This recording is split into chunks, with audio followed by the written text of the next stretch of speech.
네. 에베소서 1장 1절에서부터 지금 14절까지 이제 도달했습니다. 제가 처음 에베소서 말씀을 나눌 때에 1장 3절부터 14절까지는 한 문장으로 되어 있어서 제가 한번 전체적인 것을 소개를 해드린 것 같습니다. 그때도 제가 말씀드렸지만 에베소서 1장 3절부터 14절 말씀까지 해서 사도 바울은 하나님의 놀라우신 그 구원의 역사를 소개해 주고 있는데요. 그 구원의 역사는 성부 하나님과 또 성자 하나님 또 성령 하나님 이 세 분에 의해서 그 구원이 계획되고 작정되고 또 실행되고 또 적용되는 그런 과정을 에베소서 1장 3절부터 14절까지 그려주고 있다. 이렇게 제가 설명을 한번 드린 것 같습니다.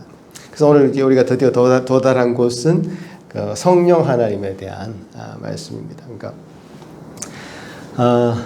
하나님, 성부 하나님, 자 따라해 성부 하나님, 예, 성부 하나님이 계십니다. 그 성부 하나님 좀 감이 잡히지 다해.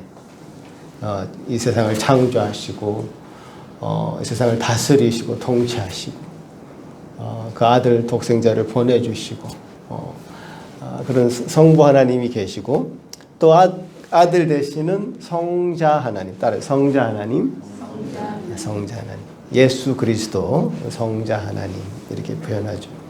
그래서 성자 하나님은 신성과 인성을 동시에 가지고 계시기 때문에 이 세상에 우리 아기의 모습으로 태어나셔서 우리가 예수 그리스도를 인격적으로 이제 만날 수 있었죠. 근데 성부 하나님 우리가 보지도 못하고 손에 잡히지 않는 그런 분이셨지만 성자 하나님은 우리가 볼 수 있었고 만질 수 있었죠. 그래서 이 성부 하나님, 성자 하나님은 어느 정도 감이 잡혀요, 그죠? 그런데 세 번째 성령 하나님 계시는데 성령 하나님에 대해서는 이게 도대체 뭔지, 성령 하나님은 도대체 뭔지 이 개념부터 잘 안 잡힐 수가 있습니다. 그래서 오늘 찬양으로 성령 하나님에 대한 찬양을 했지만 왜 저런 찬양을 할까? 이거마저도 감이 안 올 수도 있죠. 그래서 성령 하나님은 어떤 사람은 뭐 이상한 어떤 파워, 어떤 기운, 그런 것으로 생각하기도 하고, 그래서 인격적인 존재라기보다는 그냥 어떤 물질적인 힘을 우리에게 공급해주는 어떤 기운, 그 정도로 이해하는 수준에 이제 머물고 맙니다. 그러나 성경에서는 분명하게 성부 하나님과 성령 하나님 또 성자 하나님, 성령 하나님은 삼위일체 하나님으로 한 하나님으로 인격적인 존재이시고 또 우리에게 한 하나님으로 존재하시는 것이 맞다는 것을 성경 전체에 걸쳐서 우리에게 가르쳐주고 있어요. 그 가르침을 가장 요약적으로 잘 설명한 분이 바로 이제 어거스틴이다 이렇게 말할 수 있는데요. 제가 어거스틴이 한 글을 여러분한테 한번 소개를 해보겠습니다. 이 글이 좀 어려울 수도 있는데요. 그래도 한번 읽어보겠습니다. 같이 시작. 그러므로 새 신들이 아니고 한 하나님이시다. 성부께서 성자를 낳으셨고 따라서 성부이신 분은 성자가 아니시며 또한 성자는 성부께 낳음을 받으셨고 따라서 성자이신 분은 성부가 아니시며 성령은 성부도 아니고 성자도 아니고 오직 성부와 성자의 영이므로 그분도 성부와 성자와 함께 영원히 영원하고 삼위의 일체로 속하신다. 이 어거스틴이라는 분이 정의해 놓은 이 성경에서 보여지는 삼위 하나님의 모습을 우리는 지금까지 사실 가장 삼위일체 성경 하나님을 잘 설명한 설명으로 받고 있습니다. 그러니까 지금 여러분 이해가 되시지 않아서 혼동이 되실지도 모르겠지만 일단 외우십시오. 나중에 이해가 되실 수 있을 것 같습니다. 제가 또 이 부분을 다 지금 설명해 드릴 수 없어서 제가 다음 주에 이 부분에 대해서 저보다 더 잘 설명할 수 있는 분을 제가 모시기로 했습니다. 그래서 김남진 목사님이라고, 그분은 이제 거기 이 어거스틴의 삼위일체론을 전공하신 분이에요. 그래서 그분한테 이제 특강을 좀 부탁을 했습니다. 더 자세하게 좀 이 부분에 대해서 성경적인 하나님이 어떻게 우리에게 표현되었는가 라는 것 부분에 대해서 성경적으로 다시 한번 살펴볼 수 있는 기회가 있을 것 같습니다. 그래서 오늘 제가 자세하게 하지는 않겠고, 그래서 딱 한 가지 혹은 두 가지만 짚으면, 이 세 분은 한 하나님이다. 한 하나님이다. 그리고 성령은 이상한 기운 파워가 아니라 어떻게 되어 있죠? 오직 성부와 성자의 영이다.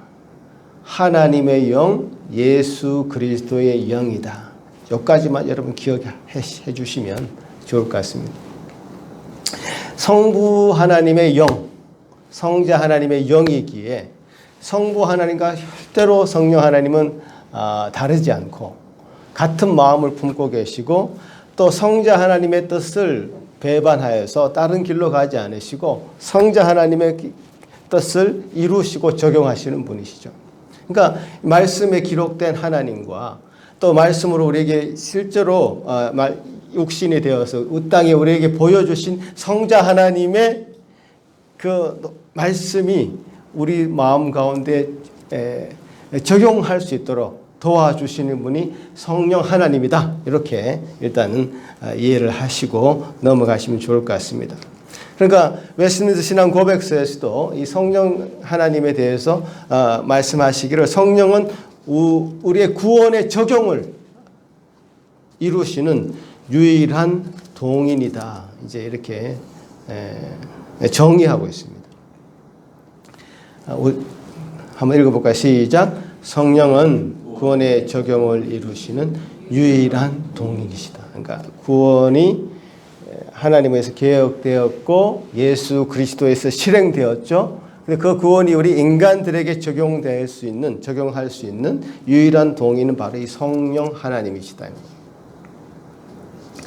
그 디도스 말씀 다시 한번 읽어보면요. 사도 바울이 이렇게 얘기했습니다. 시작. 하나님이, 디도스 말씀 없나요? 3장 5절. 그 뒤에 우리를 시작. 우리를 구원하시되 우리가 행한 바 의로운 행위로 말미암지 아니하고 오직 그의 긍휼하심을 따라 중생의 씻음과 성령의 새롭게 하심으로 하셨다. 자, 우리를 구원에 적용되는 부분에서 성령의 새롭게 하심으로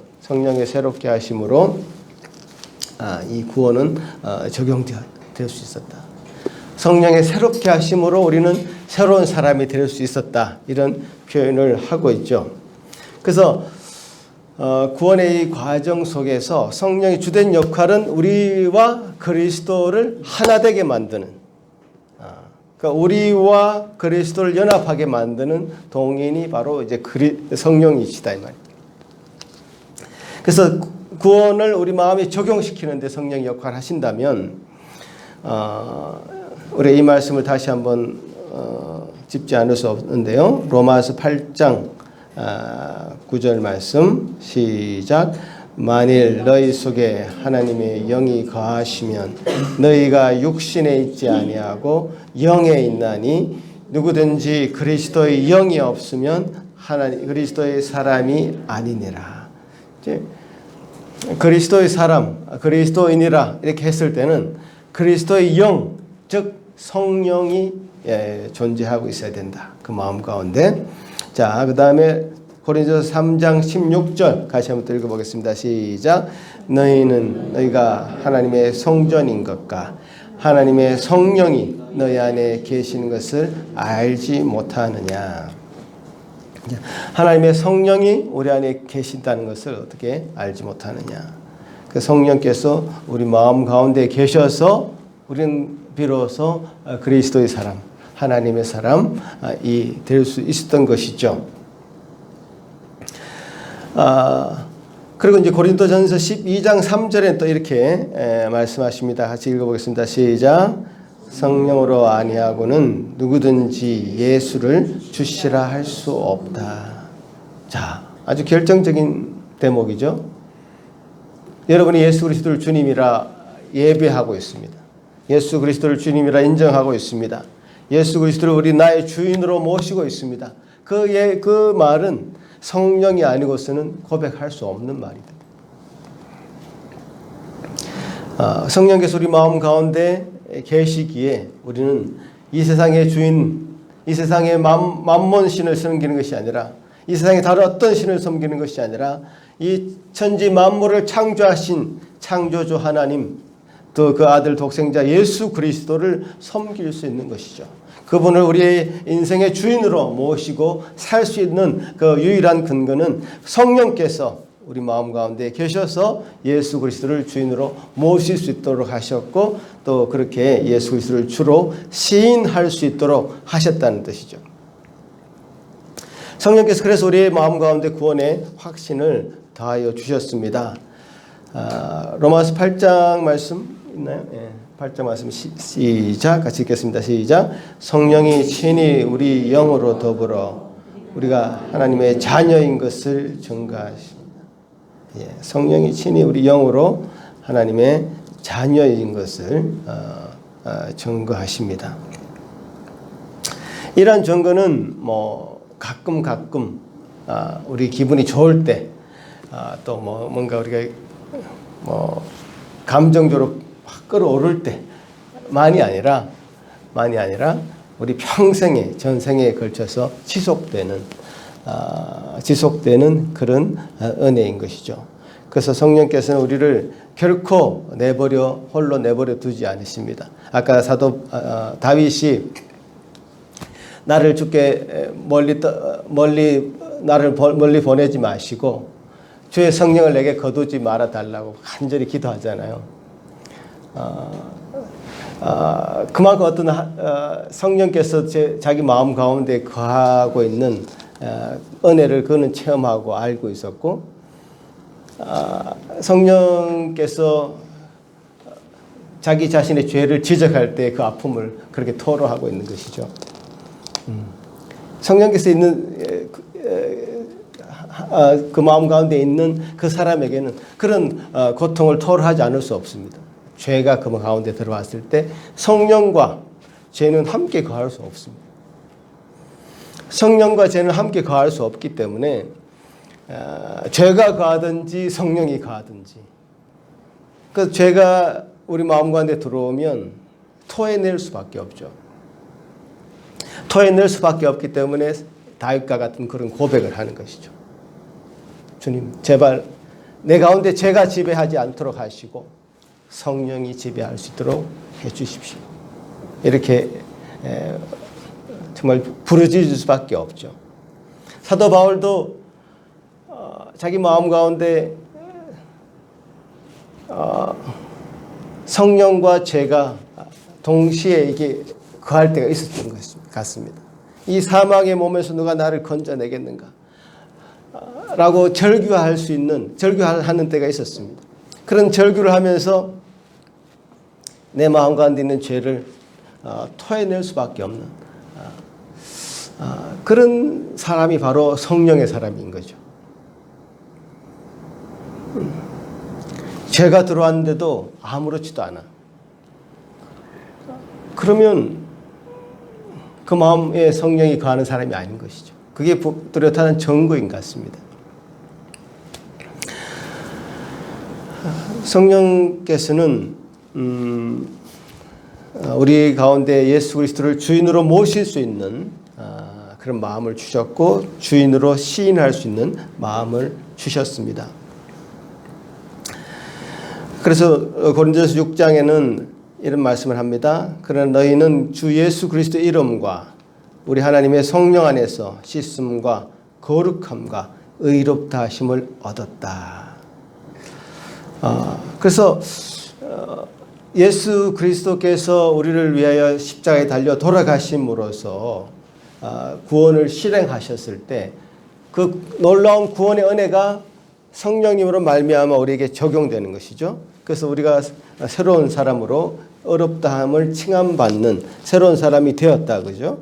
그 다음에 그 새롭게 함을 입은 사람은 거기서 머무는 것이 아니라 거룩해 됨으로 거룩해 되는 그 역사로 나아가게 됩니다. 그것을 성화라 이렇게 얘기하죠.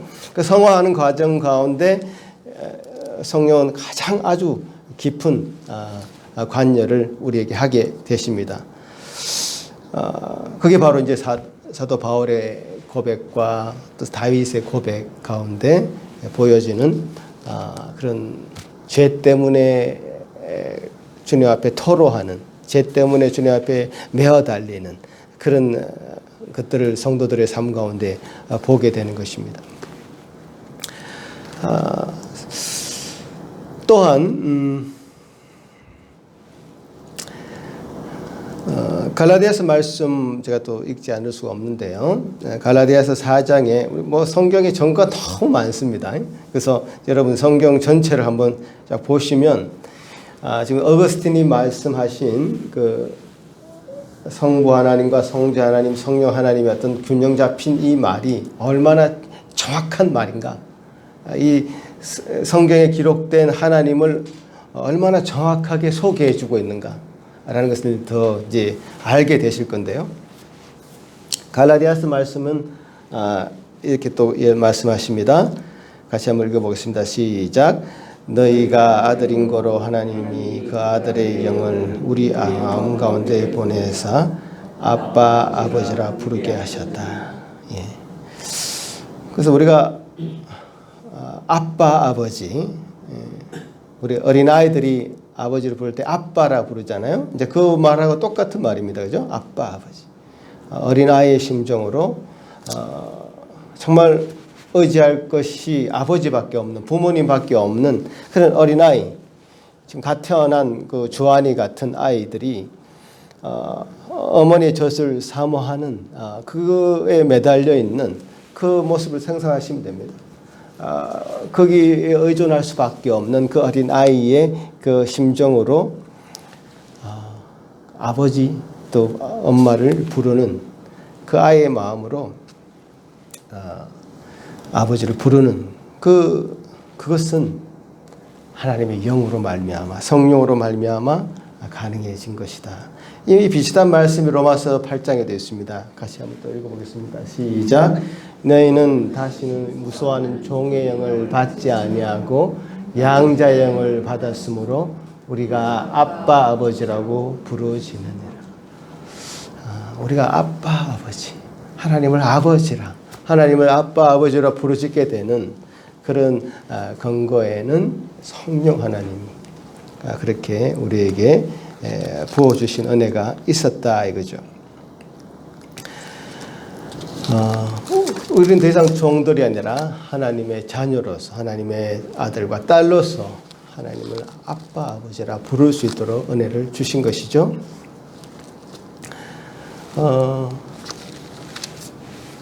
그 데살로니가 후서 말씀 또 읽어보면 같이 읽어보겠습니다. 시작.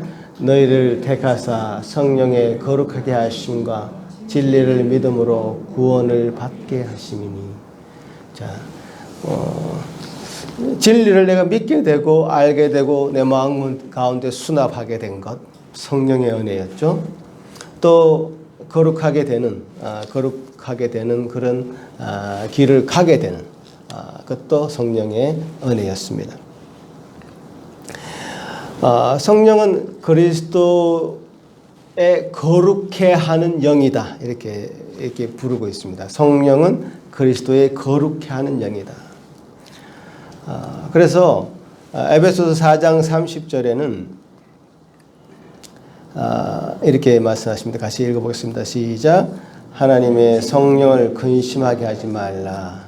그나 안에서 너희가 구원의 날까지 인치심을 받았느니라. 자, 이 말씀은 이제 에베소서 우리가 다음에 또 살펴보게 될 것인데요.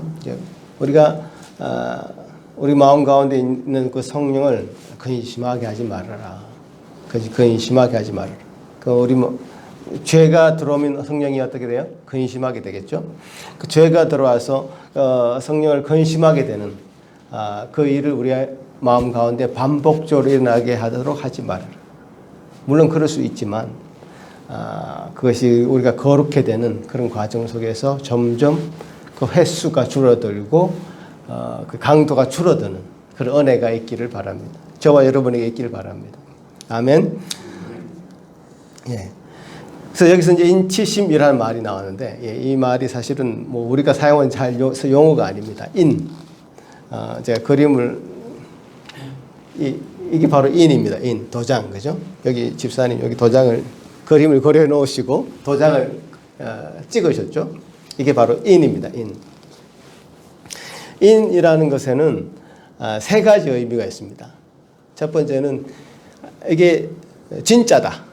이게 내 작품이 맞다라고 집사님이 이제 집사님 도장을 찍으신 겁니다. 여기 도장 찍어놨죠. 이게 진정성, 리얼. 그 옛날에 왕이 어떤 하사문을 만들 때 그 도장을 확 찍습니다. 그죠? 왕의 도장을 찍습니다. 그 도장이 굉장히 중요하죠. 이 도장이 없으면 무효죠. 이 왕이 한 말이 아니죠. 도장이 있어야지 이 왕이 한 말입니다. 지금 도장이 다 사라졌고 이제 사인을 하게끔 이제 만들어놔서 도장이 별로 필요 없어지는데요. 지금 자기 자신의 사인이 바로 인이죠. 하나님이 찍으신 그 인으로 이제 성령께서는 우리 가운데 도장을 찍으셨다 이 말입니다. 그러니까 하나님이 보정한다. 하나님이 보장한다. 하나님이 이 진정성을 인정한다. 그런 뜻이죠. 그래서 우리에게 성령께서 인을 치셨다라고 하는 것은 우리가 하나님의 권위로 하나님이 이 세상을 천지 만물을 창조하신 하나님의 권위로 이 사람의 구원을 내가 보정한다. 진정성을 가지고 있는 것이죠. 두 번째는 우리가 인이라는 것은 어떤 소유일 때 그 인을 찍습니다. 그죠? 뭐 책을 여러분 구입하면 옛날에 여기 책에다가 자기 이름 다 쓰고 뭐 저도 여기 이름 써놨는데 앞에 이름 쓰고 사인하고 그러죠. 그래서 이게 내 거다. 이게 내 소유다라는 것을 의미하는 의미로 이제 도장을 찍습니다. 그죠? 그래서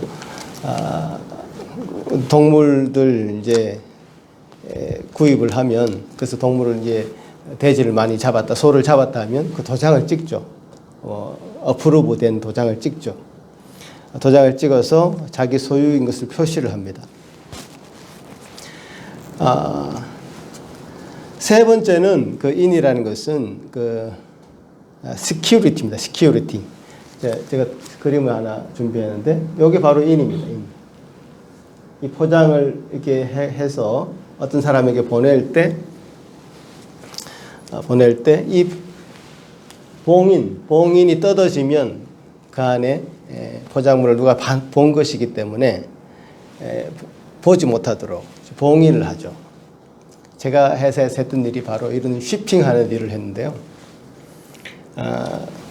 트럭을 제가 가득 실어주고 문을 닫고 나서 제가 그 사람들한테 실을 하나 줍니다. 그러니까 그 실은 뭐냐면 그 열쇠를 장문쇠를 잠글 수 있도록 문이 설치가 되어 있는데 거기다가 하나 끼워줍니다. 그리고 그 넘버가 적혀 있습니다.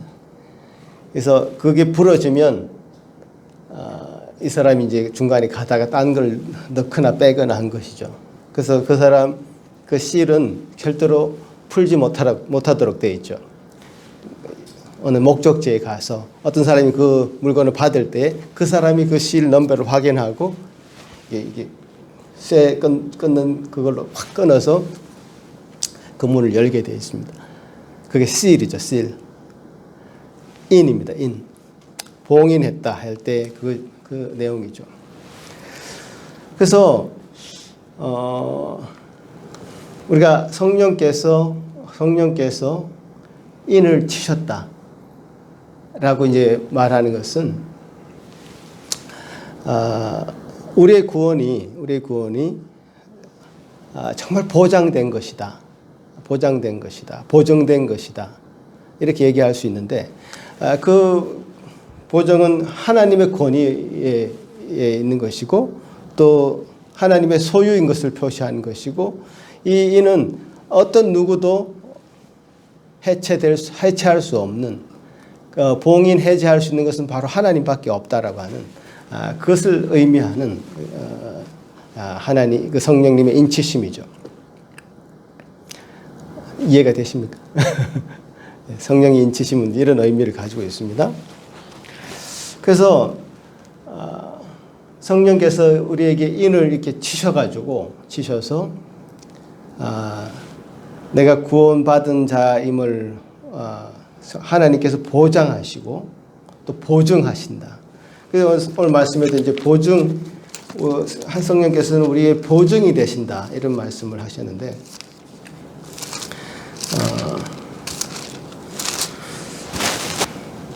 진리의 말씀 너희 구원의 복음을 믿고 또 그 안에서 믿어 약속의 성령으로 인치심을 받았으니 이는 우리의 기업의 보증이 되사 그 얻으신 것을 속량하시고 그 영광을 찬송하게 하려고 하십니다. 이렇게 말씀하고 있습니다.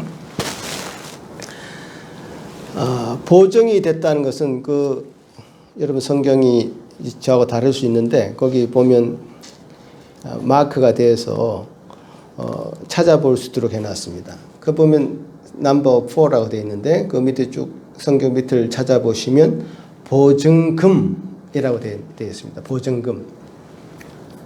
우리 기업의 보증금이 되셨다. 자, 예를 들어서 제가 집을 살 때 다운페이를 합니다. 다운페이를 얼마 하죠? 뭐 20%, 뭐 30%. 좀 많이 하면 많이 할수록 좋아하죠. 자, 다운페이가 사실 보증금인 거죠. 성령께서 우리에게 다운페이를 하게 하셨다. 다운페이를 하게 하셨는데 그 다운페이를 한다는 것은 그 집을 산다는 의미죠. 무슨 말씀인지 아시겠죠? 제가 어느 정도의 보증금을 내는 것은 그 집을 전체를 소유하겠다는 의미죠.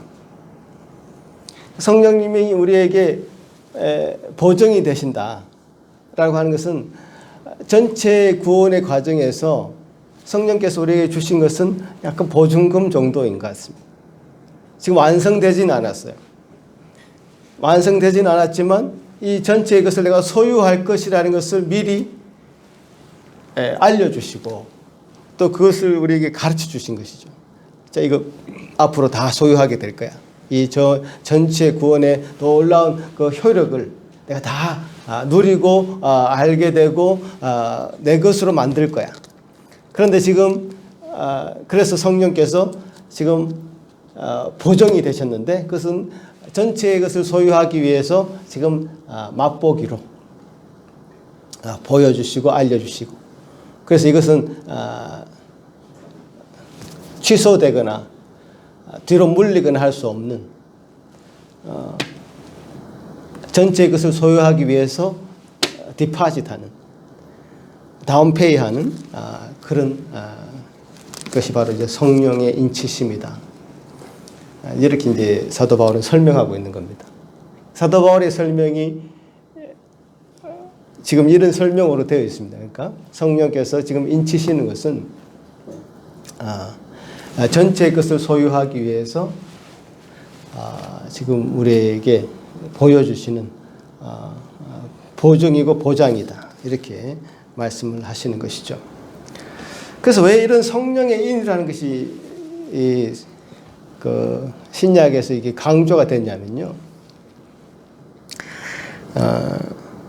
구약 백성들에게는 그 민족적으로 아브라함의 자손이면 다 선택받은 민족이었고 택함받은 백성이었기 때문에 내가 선택받은 백성이기 때문에 내가 특별히 받을 어떤 보장, 도장 이런 게 필요가 없었을 것입니다. 그래서 지금 여기 에베소서 흐름을 잘 보시면요. 지난주에 설교했던 그 11절, 2절에 보면 제가 다시 한번 읽어볼까요? 모든 일을 그의 뜻의 결정대로 일하시는 이의 계획을 따라 우리가 예정을 입고 그 안에서 기업이 되었으니 이는 우리가 그리스도 안에서 전부터 바라던 그의 영광의 찬송이 되게 하려 하심이라. 자, 그 다음에 13절에 어떻게 뉘앙스가 바뀌냐면 그 안에서 너희도 진리의 말씀 곧 너희의 구원의 복음을 듣고 그 안에서 또한 믿어 약속의 성령으로 인치심을 받았으니 이는 우리의 기업의 보증이 되사 그 얻으신 것을 속량하시고 그 영광을 찬송하게 하려 하심이라. 우리에서 너희로 지금 뉘앙스가 바뀌었습니다. 우리가 받은 그 놀라운 그 은혜가 그 안에서 너희도 그 복음을 듣고 약속의 성령으로 인치심을 받아서 구원의 자녀, 하나님의 그 자녀로서 성령께서 지금 보장하고 계신다. 이것은 굉장히 큰 패러다임의 전환이었습니다.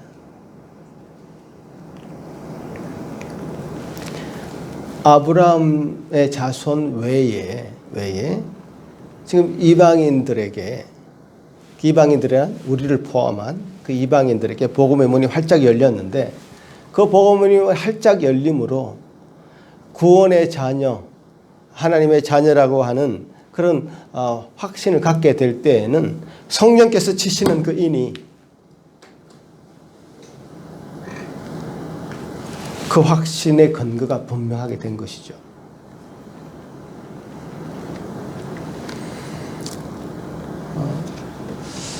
성령께서 주시는 그 은혜가 그 마음 가운데 가득 차서 예수 그리스도를 주라 시인하고 예수 그리스도를 고백하고 나의 삶의 주인으로 모시게 되는 그 일을 우리가 할 때에 그것은 다른 일로서 말미암는 것이 아니라 예수 그리스도 성부 하나님, 성자 예수 그리스도 성령 하나님께서 그 마음 가운데 임하셨고 그래서 그 마음으로 성령께서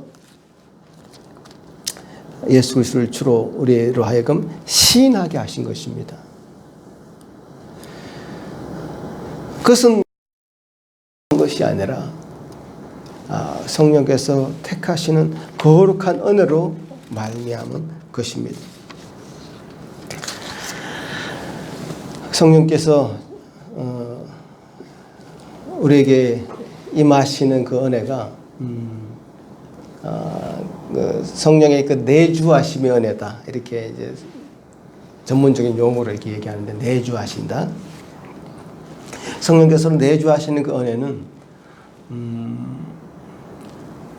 그게 우리 어떤 감정의 기복에 의해서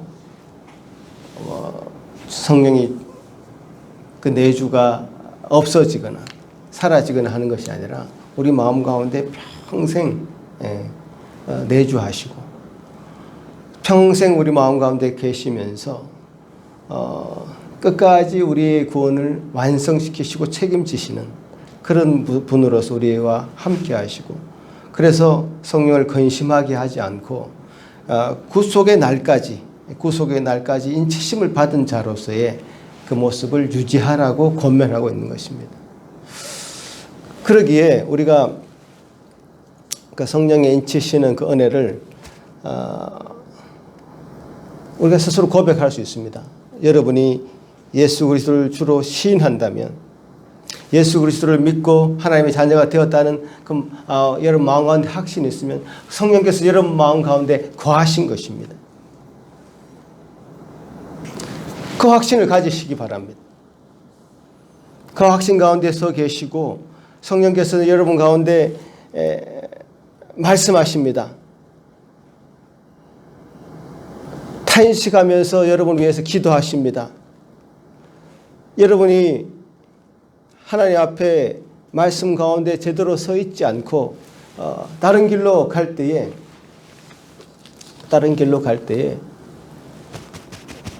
하나님의 성령은 말할 수 없는 탄식으로 기도하시며 우리 마음을 울리십니다. 아까 지선 집사님이 기도할 때 어떤 유명한 목사님이 배교해가지고 그런 내용을 얘기하셨죠. 기도를 했는데 제가 그 내막을 조금 이해가 되는 것이 최근에 옛날에 유명했던 그래서 인터넷이나 책으로 많이 팔렸던 어떤 조슈아 해리스라는 그런 목사님 계십니다. 아주 유명인처럼 유명했던 목사님이었어요. 최근에 배교에서 떠났다는 겁니다. 그래서 이상한 머리를 해가지고 좀 게이처럼 나타난 겁니다.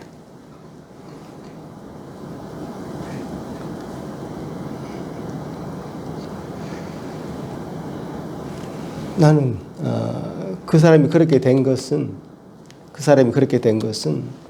성령께서 그 마음 가운데 거하지 않으신 것이 분명합니다.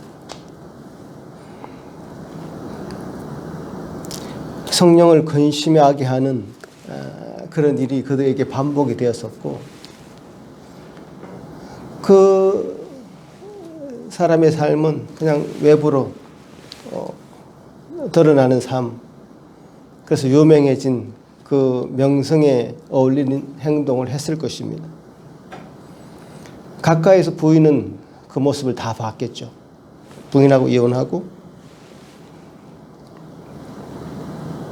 그렇게 살다가 결국 하나님을 떠난 모습으로 등장한 것이죠. 성령께서 여러분 마음 가운데 거하신다면, 그래서 성령의 인치심을 받은 자로 여러분이 정말 서 있다면 죄에 민감하셔야 돼요. 다윗이 고백한 그 고백이 우리 마음 가운데 날마다 고백되어져야 될 것입니다. 제가 오늘 이 설교를 하는데 굉장히 부담스러웠습니다. 사실. 어느 때보다 말씀을 전하기가 준비하는 게 잘 안 됐습니다. 그러나 말씀이 우리에게 가르쳐주는 바, 알려주는 바, 말씀이 우리에게 얘기해 주는 바에 대해서 내가 그대로 전해야 되겠다는 마음으로 이 자리에 있었는데요.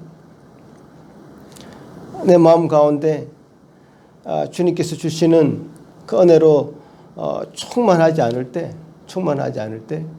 이 말씀 전하기 힘들어집니다.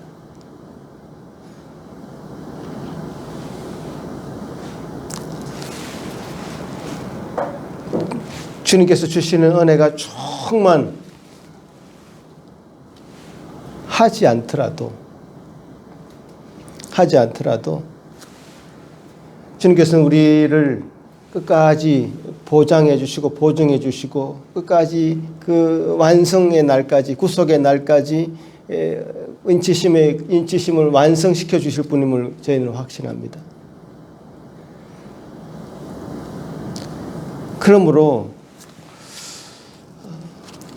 작은 죄라도 주님께서 주시는 그 마음이 여러분에게 마음을 울리신다면 주님 앞에 성령을 근심하게 하지 않는 그런 일로 주님 앞에 서야 될 것입니다. 고백해야 될 것입니다. 주님, 제 마음 가운데 주의 성령을 거두지 말아 주십시오 라고 고백했던 다윗의 고백이 저와 여러분에게 있어야 될 것입니다. 그래서 주님께서 결국 이루실 그날을 바라보고 주님께서 결국 이루실 그때를 기대하고 소망하면서 이 하루를 또 한 주를 살아가야 될 것입니다. 같이 한번 기도하겠습니다. 아버지 하나님 감사합니다. 주님께서 주시는 이 말씀으로 우리가 다시 한번